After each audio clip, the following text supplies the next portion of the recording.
this super Saturday morning. Welcome to yet another edition of the Wandering Yuki Cheese Cafe. This is episode 113. Yeah, hard to believe it's already been that many episodes recorded in around a year and a half, almost 2 years. But I thought it's another hot day. There's no way I can't take advantage of another Montreal festivity going on. I'm right here around the concert area for the Jazz Festival. It's actually the first one that they're holding since 3 years ago, before the pandemic started. And I thought I just wanted to walk around, make this a starting point, see where I go from here. Now, when you look around me, it looks pretty empty right now, but this is just a fraction of what you're seeing before the real festivities start to happen. Most of the outdoor shows are going to be taking place at night.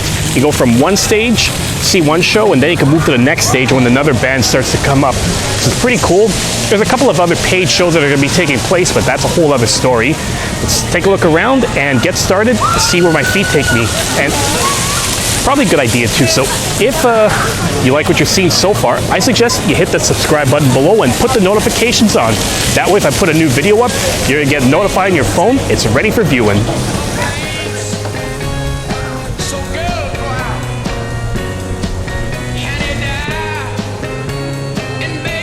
Now, I already covered this during my oldies walk a while back, and I thought I could bring it up again. One of my last memories of the Jazz Fest was when I was still working at HMV. We did have a kiosk of a product that we were going to be selling for everyone. And we tried to tailor it to whoever was playing at the festival, and obviously have a little bit of the classics there. Obviously have your Miles Davis, your John Coltrane, Dave Brubeck, you know, the usual stuff you'd expect anyone to pick up, or someone just getting into jazz right away, because they got the essentials. But it was kind of fun to do. It was a lot. You don't realize how much there is to prepare during a festival until you're actually smack in the middle of it. Negotiating with the vendors, with the venue, trying to get your product in, your fixtures, the cash register especially, trying to log into sales the next day. Yeah, I think I just triggered some PTSD because I was the one that had to enter those sales the next day. I was the one comfortable with it, but oof, quite sometimes.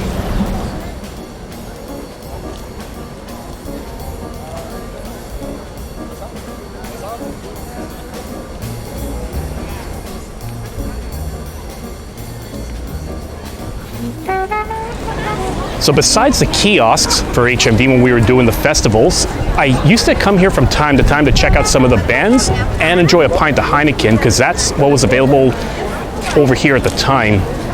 It was all for the free shows, but I did actually pay for one show. I want to say back in 2009, 2010 it was an unusual one. It was some Van de Graaff Generator. Yeah, Van de Graaff Generator, if you're not familiar with it, is a bit like the King Crimson style of progressive rock. So very disturbing, somewhat uneasy to listen to. It's not a very accessible band for everyone. Like, imagine this.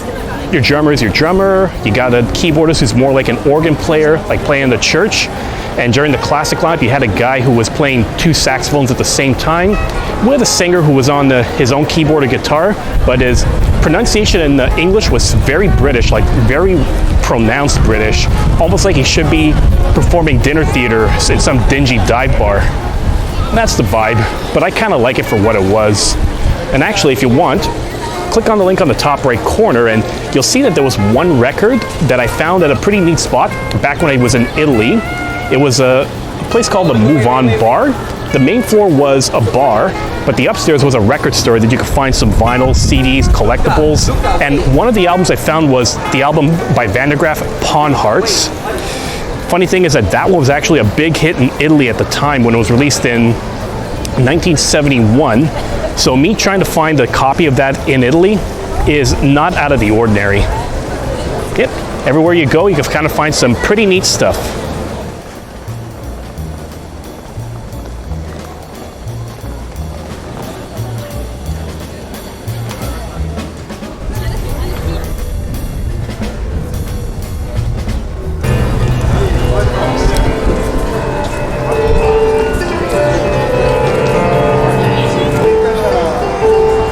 An oversized piano you could step on and it makes notes. Wasn't that in a Simpsons episode? I could have sworn.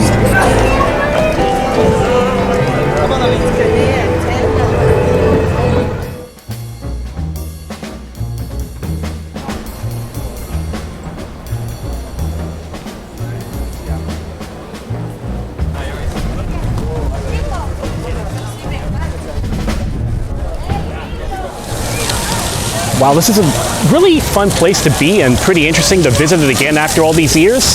I know that it's going to get a little bit busy tonight once all the shows really start to kick into high gear. So who knows? I'll be wandering around elsewhere, and depending on how things turn out, I might make my way back down to take place in some of the festivities. And I might have another route in mind that I could take, so we'll keep going with that.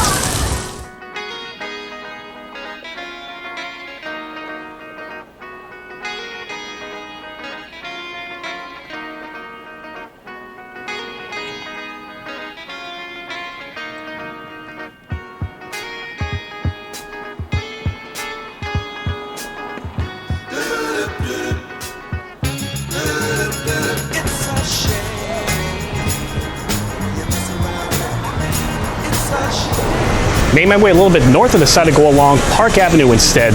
You might recall I hit this area up back in episode 110 when I went to the Polish festival.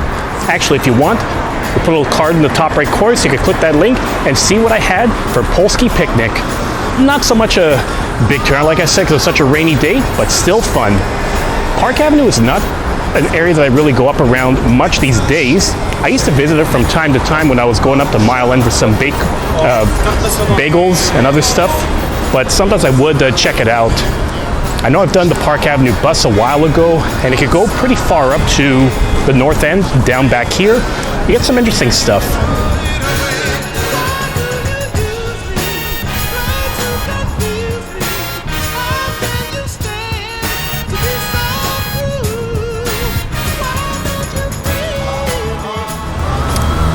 Yeah, I'm getting other flashbacks to episode 110 again. I pointed out this Milton Cafeteria Urbaine, or Urban Cafeteria, and said I have to come back here another time, and since I'm passing along the area, why not? Let's see what kind of iced beverages they're gonna have. Huh, 24-hour coffee shop. Seems hard to come by in this day and age.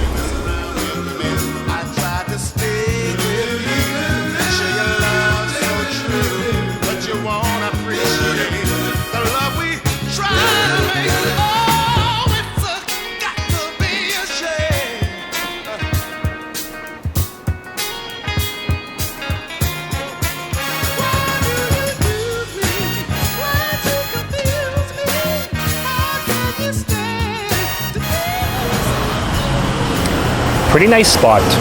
Once again, I love the wooden facade on this place, and I wanted to kind of capture that once more. Now, in case you don't want to click back on episode 110 when I pass by here, let me just give you a bit of a recap.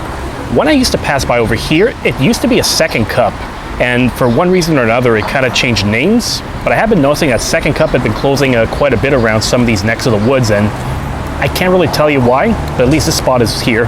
And I had a friend that told me that it was worth checking out, and it seemed like a perfect opportunity to do it since I'm walking around the corner. And in case you're wondering what my beverage of choice is, I got what they call Fredo cappuccino. Yeah, had you been me up until before last few months, you probably would have thought, oh, Fredo, you're thinking Fredo Corleone from The Godfather. But no, Fredo was just the Italian word for a cold coffee. So what it looks like they had done was, with a cappuccino normally, you put it with some whipped milk on top, a bit more compared to a latte. In this case, I think they use whipped milk and possibly... Okay, no. I thought maybe they would have used some ice cream in here. It seems to be more a bit of crushed ice with the cream. I love this stuff. It's refreshing, it gives you the boost that you need to get going on your walks, and it's pretty awesome overall. And the first time I heard the phrase Fredo cappuccino or Fredo latte, it was up in Mile End when I was going to Cafe Olimpico. When I did that walk along Saint Laurent, I mentioned that too. And of course, links on the top right corner for you to revisit that as well. I think Olimpico has a lot of Italian names, and there was a lot of cannoli and other variations of stuff with Nutella, pistachio, so it kind of made sense. Pretty good stuff. Loved it.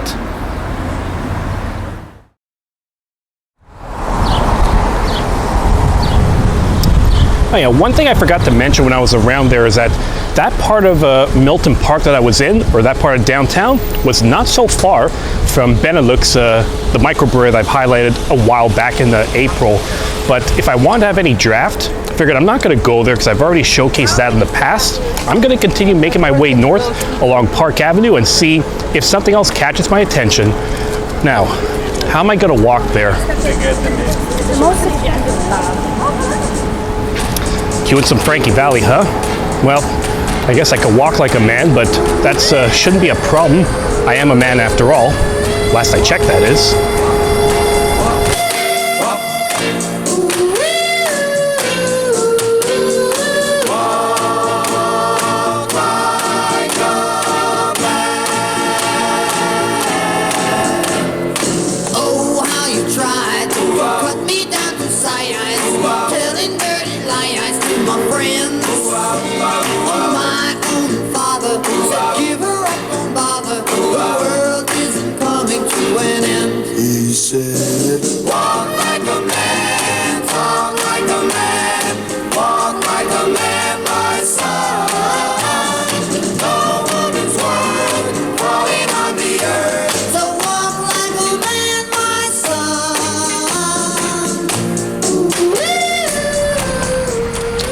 Oh yeah, Mount Royal. I remember mid-March, I did a walk up here to try to climb it for the first time in a long time. I want to come back while there's still signs of life from summertime, but I kind of also feel like I should do this later on. I don't want to do too much of a good thing at once. This area that I have here with the statue and this open park is usually where the tam-tams take place every Sunday around here. Why does that ring a bell? Ask her, what's your name? Who's your daddy? Is he rich like me? Yeah, worst pickup line ever. I remember saying that back in that episode, and I still stand by that statement to this day.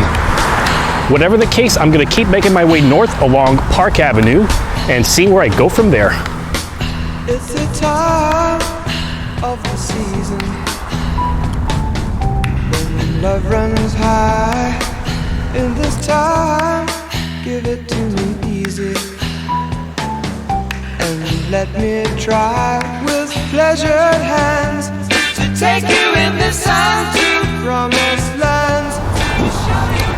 You know what? I think I'm starting to realize that I haven't walked along this part of Park Avenue in a long, long time. Getting some flashbacks, but I see that there's some new stuff I've never noticed existed before. Like over here, there's some restaurant that says it's a cuisine from Australia and New Zealand. Interesting. I don't feel like Googling it right now, so if anybody is trigger happy, wants to type in the comment section, let me know down below what the cuisine is common around Australia and New Zealand, and yeah, I'd be kind of curious.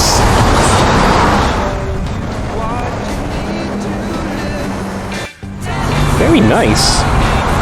Mr. Ricard, or Mr. Ricard's, this little bar that has a pretty dark, woody atmosphere. Kind of like the vibe of it. But I think I'll just continue walking around. Maybe one day I'll visit this place and then try to stop for a drink. Right now I just want to re-explore and see how much this street has changed.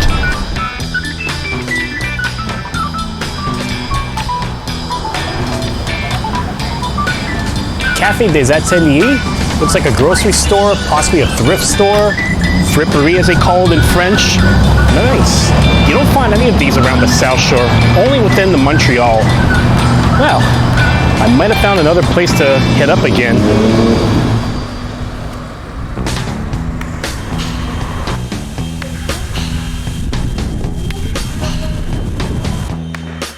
What's your name? What's your name? Who's your daddy? Who's your daddy? Is he rich like me? Has he taken any time?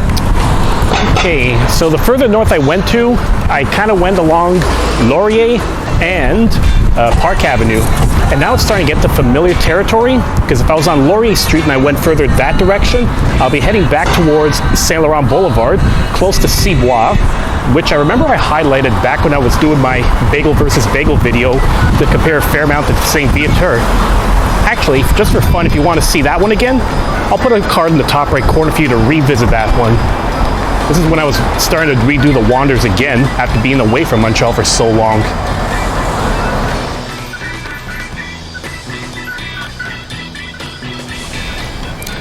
I do recall the last few times I had actually walked along Park Avenue years ago, I remember thinking that there was a lot more terraces in the area than I recalled. Kind of like what my brother had said when he did a walk through Rosemount for his first time after so long too. I think I tried to explain that that's just the way things had changed over the years. As time went on, people had more terraces to sit outside, kind of enjoy a drink and etc. There's quite a few trendy restaurants around. I didn't think I'd be able to check a lot of them out back then. Now I've kind of been exploring a little bit more to see what's good and what's not. Mostly because I tried to avoid going always to the same place around downtown, old Montreal, and just see what's around elsewhere.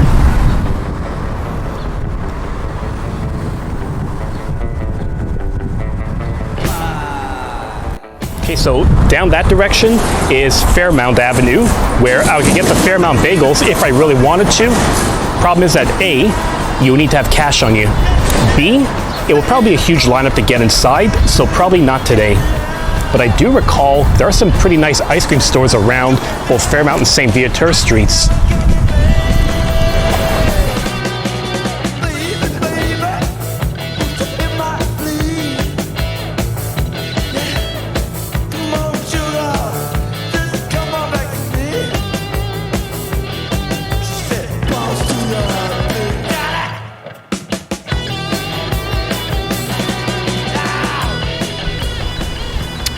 So I just passed by St. Viateur Street, so the other big bagel area within Mile End. I'm not going to be visiting that once more because I've already done the taste test, and I'm sure that there's going to be a lineup, and I need some cash to get inside there. So I'll keep going a little bit north. I think I'm going to be on Bernard Street very soon. The main point of reference I had was someone who told me that he was going to try out the Whiskey Cafe there a while back. And knowing my love of whiskey and scotch, I would want to go there eventually to give it a taste test.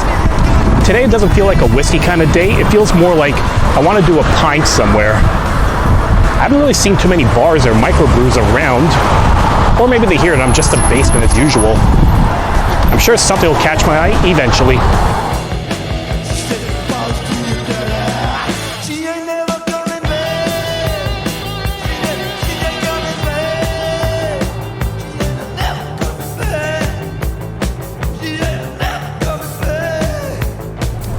And now I'm on Bernard Street, and I'm at a crossroad, or a couple of forks in the road. So if I went in this direction, I would be heading more towards the Outremont area, and I was just thinking to myself that Outremont, Westmount, Côte des Neiges, those are areas of Montreal that I would visit in the past, but I haven't really covered much on the channel. But if I go the opposite direction right here, I'll be going east back to Saint Laurent, closer to my usual hangouts. I don't know, maybe Outremont will be saved for another time, because I feel like I've already covered a lot of ground today, and I should save that for a standalone video instead. I got a couple of other places I can check out, so let's go here and try to explore for some draft.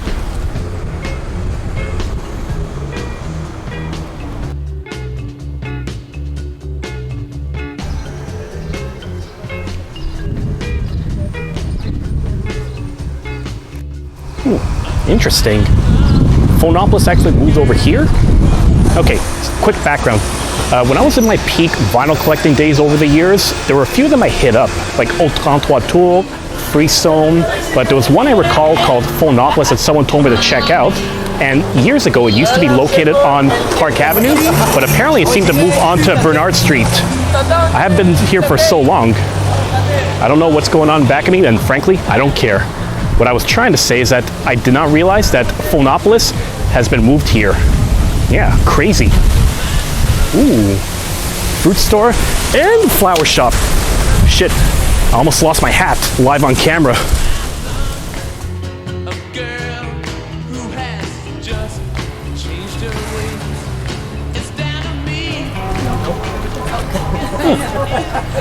Well, I guess I answered my own question.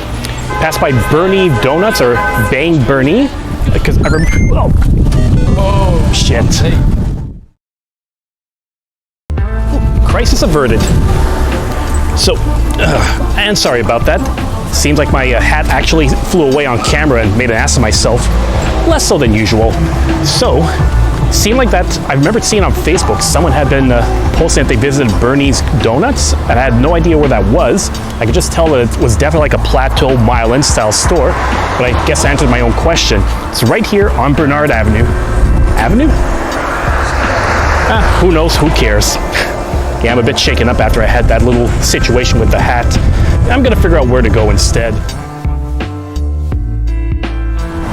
Now, after that little ordeal with the hat, I decided I was gonna go back to one of my usual spots, Saint Laurent Boulevard, and I'm right here past Bernard, and right under this overpass on Rosemount Street, or Rosemount Boulevard, is a skater park, and I noticed there's a sprinkler there too. I suppose if you're working up a sweat skating like you're Tony Hawk, then you just soak yourself down and you're gonna feel all fresh and clean like you're Outcast. I'm sorry, Miss Jackson.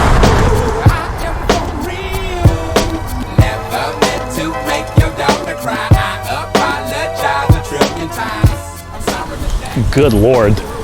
Either I'm going crazy or the construction around here is getting worse and worse. I feel like that they're never finishing any new sites, but no, they're not finishing any sites, but they're definitely keeping them open, opening new ones, and then just piling up the work. And then people wonder why no one wants to drive around Montreal. Seriously, where's all our tax money going to? Maybe I should stop. I don't want to get onto a soapbox. We're on a soapbox enough these days. Too much shit to deal with. So further along, getting close to Beaubien, one of my usual areas, now I'm really starting to feel like I need a drink.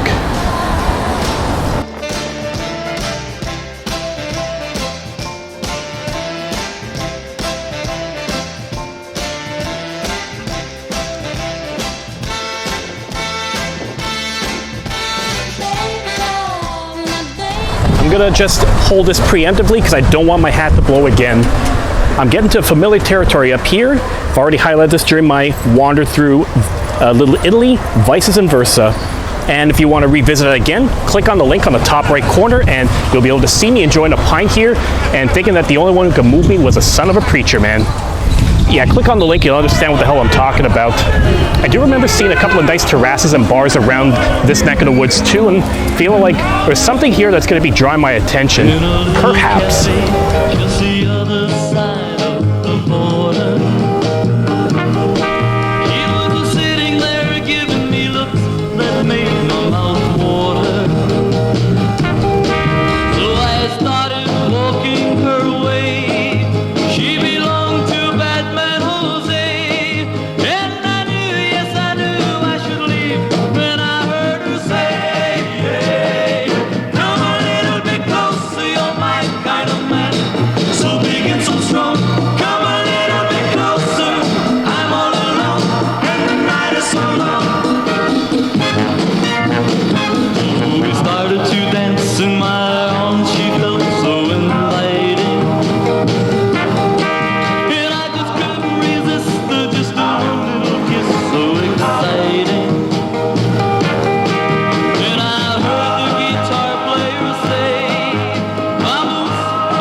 Yisst Pub Petite Patrie. So during one of my walks a while back, I did come across this area before and I thought maybe one of these days I have to check it out because it seems like it's one of those that's off the beaten path. Location of this is on Saint-Zotique East, just a little bit east of where the St. Hubert Plaza is, which I've highlighted countless times. Now looking at the menu here, it looks like they got about a good 24 Quebec beers and the ciders that are on tap. Obviously, it's not going to have the same selection as Vices and Versa, but it got some really good stuff here. And what I went for was something that's called Garantie Prolongée, or, as they say in English, extended warranty, and it's an American Pale Ale or an APA. It's their house pale ale.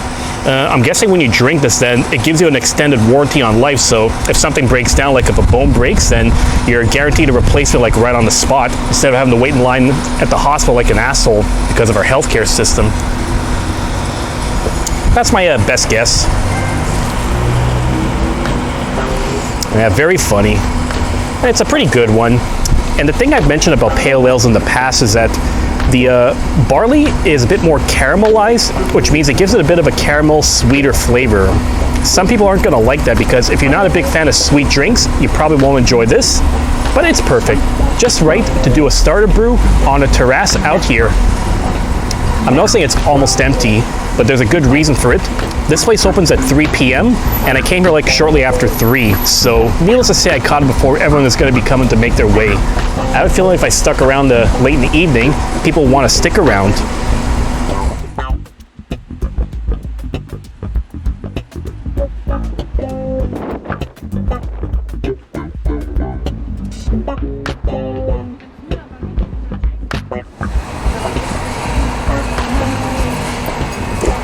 Really nice indeed. Yeah, I finished my brew a little quicker than I expected, and I kind of wanted to be able to stick around here for a little bit longer, so I got the other house beer here that I would not have ordered normally. Well, that's not true, because let me explain. Most of the beers I see on tap here, I know I can get elsewhere, like on tap elsewhere, even cans in the stores, but some of this stuff, I was trying to get something I can't get elsewhere. And this one is a session IPA, about 4.5%. What's it called? Well, this one is called Raison de vivre, or translated to English, reason to live. Basically, drinking a beer is a good reason to live. Actually, when you think about it, that's a pretty depressing reason to live. Yeah. Nice. And because it's a light one, that means you're not going to be abusing yourself too much. It's actually my buddy who learned the reason that it's called a session IPA, or where it came from. Well, let's give a bit of a background. IPA just stands for India Pale Ale. A pale ale is a British invention, but apparently the reason it was called an India Pale Ale is because these kinds of brews specifically were delivered to India. I forget what the context or historical reason was, but that's where the name comes from. A session IPA is a little bit lighter, so it's like you're going to be working a factory, you're working your job. If you're in Britain, you're going to be going for your lunch break, you want to have a beer. The session IPA is somewhere around 3, maybe 4% generally. So it's kind of a way to have a beer with your lunch without getting too shit-faced before going back to the job. I can't imagine that if you're drunk off your ass, that if you want to work a sheet metal machine, that's just a problem waiting to happen. Nobody needs that. I don't know if it's the hops in here, but most of my session IPAs I've had before tend to have a bit of a citrus flavor too. Not citrus or tropical the same way that a New England IPA is going to have. I'll have to do a little bit more research for that. But I actually had to get a kick out of something. I'll show it off later on, but there is a mural right beside me where it looks like it's a portrait of Bob Dylan, but he's dressed up in the Gene Simmons makeup from Kiss. So in my mind, I'm thinking to myself, was Bob Dylan secretly a member of the Kiss Army, but he wanted to keep it under wraps to make sure he didn't start a riot or incite violence? Because think of it this way, 1965 when Dylan went electric, abandoned his acoustic guitar, people were up in arms back in the day, like he kind of betrayed them and sold out. Frankly, I don't know what the hell they were talking about. Good music is good music, no matter how you slice it.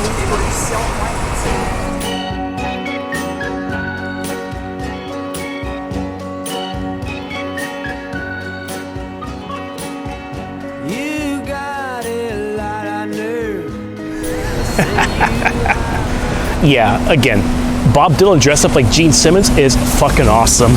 Who would have thought? He could have been a hidden member of the Kiss Army and nobody would have known. Yeah, great spot, great beers, and again, I made sure to try to get some stuff that I never would have gotten on tap anywhere else. But now I'm finished off here and I feel like I gotta find another spot or walk it off and then get something else to eat later on. It's just a question of where. I'm getting close to Plaza Saint-Hubert again, so it's just a matter of do I go north, south, or some other direction. We'll find out.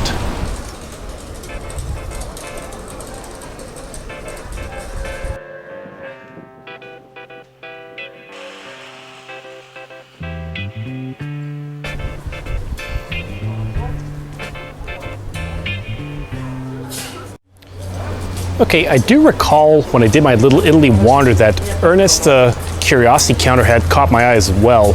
Kind of thinking that maybe I should do a quick stop in, see what kind of drinks, and maybe see what kind of nourishments they got. I just want to see what it's like. What's a curiosity shop? Well, maybe it's like the one in Majora's Mask. You get like a, well, you know Legend of Zelda. I'll let you figure that out.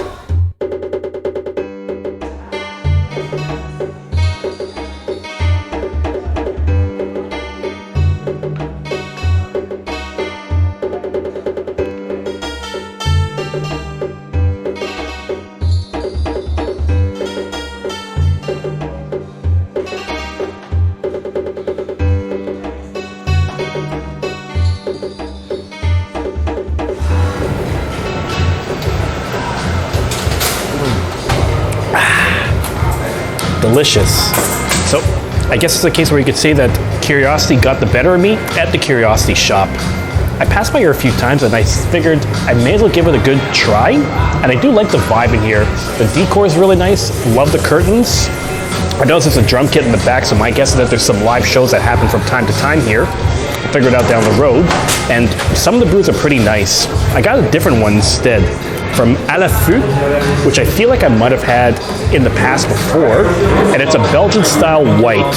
So once again, I probably mentioned it before, but it bears repeating. White beers typically are made out of wheat as opposed to barley, which gives it a bit of a different flavor. So combine that with some orange and coriander, then your flavor's going to be a bit unique compared to if you had a blonde, which is all just with hops, barley, and yeast in there. It's pretty good. My only experience with Belgian whites sometimes could be a bit strong. Like we'd be talking the 5.56% and upwards one, but in this case, oh, wrong menu. Okay, this one's 4.8%, so it's just the perfect strength. Love this one. And one thing I like to do when I go to a new bar is see what the Scotch selection looks like. And looking at the wall, they got some classics here. They got Bowmore, they got Glenlivet, obviously because you need to have some Glenlivet, Laphroaig, and even Chez. So some of the stuff I've had at other bars in the past. Although anytime you're at a bar and you ask for a Chez, you don't ask for a Chez because it almost sounds like you're asking for a tea bag. And then people just chuckle because they know how dirty that sounds. And something else that's catching my attention is some of the diagrams and the artwork around here. Almost like I'm looking at Renaissance-style medical stuff, I guess. Because there's one picture here, it looks like it's a plague doctor with one of those elongated nose masks. And yeah, if you know what a plague doctor looked like, you know exactly what I'm talking about. I love it so far. And of course I'm going to be eating because I can't really survive on beer all this time. It's not good for me.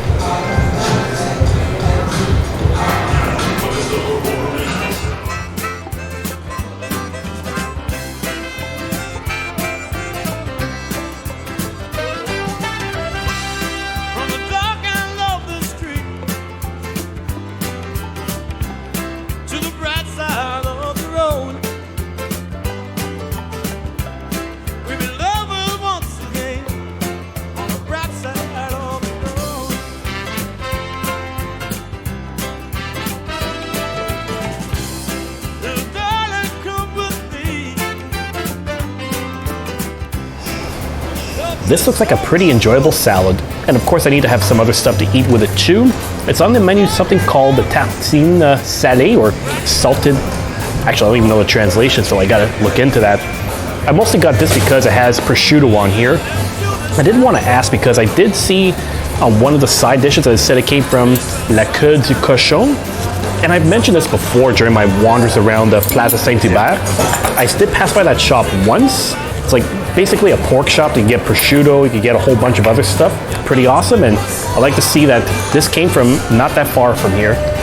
So I'm not that far, I'm like maybe a couple minutes away from Beaubien Street.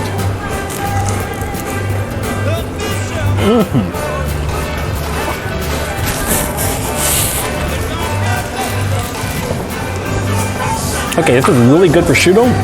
Love the cheese. I wonder what else is on here. Cheval Noir. It also says it has a smoked red, which is a Quebec ketchup. First time I've ever had smoked ketchup before, and it's really delicious.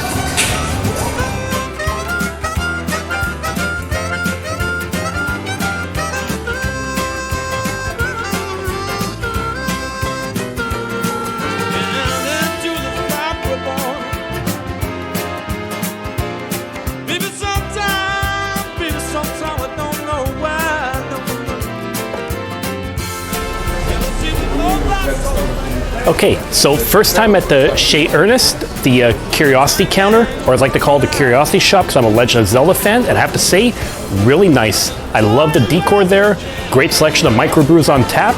The salty pig ration was great with the little bit of queso on there because, let's face it, I'm the cheese factory. I can't have something that doesn't have cheese on it. It wouldn't be fair. So I would definitely want to come back here again. And maybe if I'm here at night, perhaps I could catch a show that's happening. But right now, I'm so close to Beaubien Street, and I feel like there's one more place I want to catch, and I know just the place.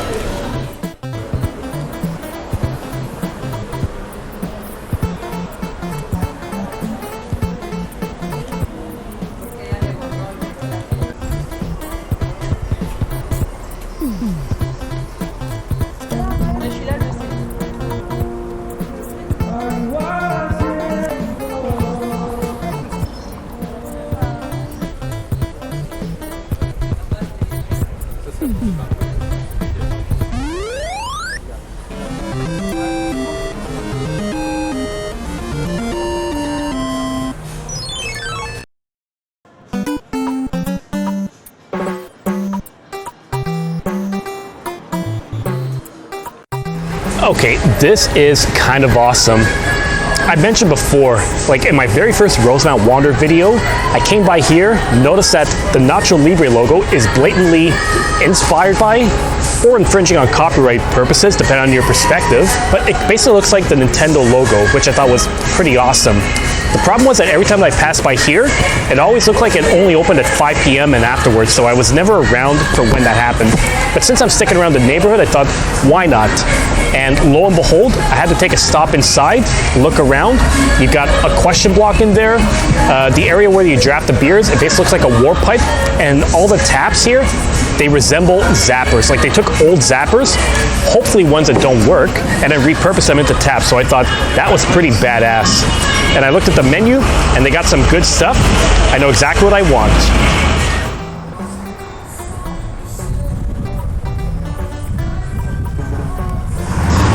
And looking at the brew selection that we got, it's all microbrews. There's Tour de Diable, which I got in the enormous quantities, and a lot of other good stuff. But I had to go for a classic one.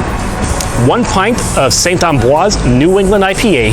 And it feels appropriate too because, as I probably pointed out before on the channel, when you look at the can, you look at the flaming hop on there, you think, this kind of looks like a fireball from the Super Mario Brothers series. So considering that this place is basically a love letter to Nintendo, it seemed like it wouldn't make sense not to have it. So cheers, clank, and I'm probably gonna enjoy this pint, and hopefully I'll explore a little bit inside to kind of show off the joint. What a lovely thing.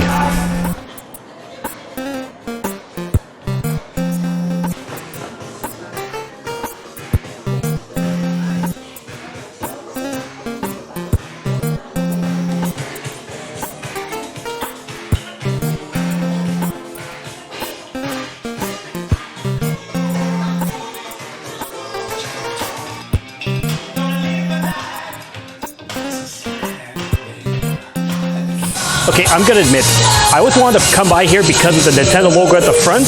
I just didn't know to what extent this place was gonna be a video gamer's, I guess you could say, wet dream. Yep, I said that. Because I looked around, there's a lot of awesome stuff around here. Towards the back, if you saw that montage from before, you would have noticed that there's a coffee table that's shaped like the NES controller. There's an NES Mini with Super Mario Bros. 3 playing right on the TV. And even the countertop, it looks like an NES with a now loading screen right on the wall there. So pretty awesome stuff. In back of me too, I noticed that the pipes for where the taps are going, it looks like warp pipes.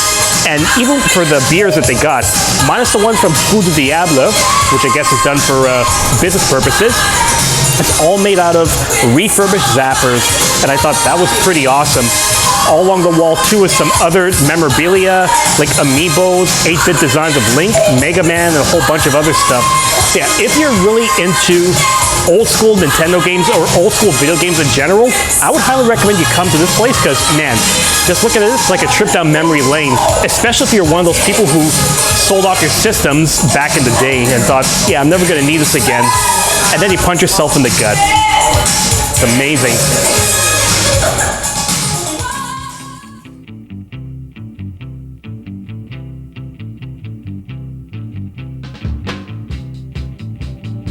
Well, everyone, I decided to have my fun today over at Nacho Libre. Now, I'm gonna admit, I thought it was gonna be kind of cool to see a Nintendo logo bar over there. I did not expect it to be as fun as I saw it with all the memorabilia, all the Nintendo references around, the zappers. Thought it was pretty awesome. I know I'm gonna have to go there again, and I know I have some friends that are gonna wanna see this down the road too. And of course, I had to go get some caffeination to get myself ready to get home. A little bit of coffee here. It's a small, but I only had large cups left, so fuck if I know why.